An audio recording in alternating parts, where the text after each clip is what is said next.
The narrative from Western governments surrounding the war in Ukraine is that Vladimir Putin himself started this war because he hates freedom and he wants to erase Ukraine from the map. It is an extremely absurd, simplistic narrative that does not help us to actually understand the geopolitical conflict taking place on Ukrainian soil, which is actually a proxy war between Russia and NATO. And of course, the leader of the NATO military alliance is the United States. Now, you're not allowed to say that in mainstream Western media. They claim that it's Russian propaganda or disinformation. But ironically, a new poll shows that a majority of people in Germany and France, in the heart of Europe, agree with that assessment. A majority of Germans and a majority of French people have said in a new poll that the United States and NATO bear responsibility for starting the war in Ukraine. Now, there were also a lot of people who blamed Vladimir Putin as an individual himself, but they're not the majority. The majority recognize Western culpability for this conflict.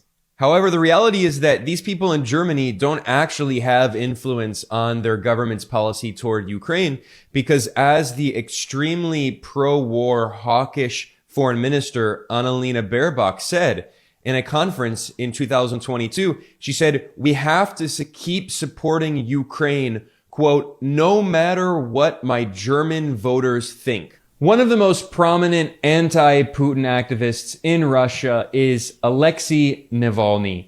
He has been openly supported by the United States government and by numerous Western European governments for years.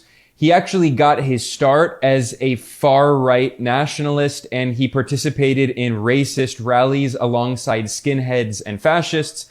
In fact, the Western governments who claim to be so enlightened and progressive and anti-racist, what they don't mention while they heap praise and resources on Navalny is that he started his political career making fascistic far-right campaign ads in which he compared Muslim immigrants in Russia to cockroaches, and he portrayed them as monsters, and he shot them with a gun, implying that he wants to kill Muslims.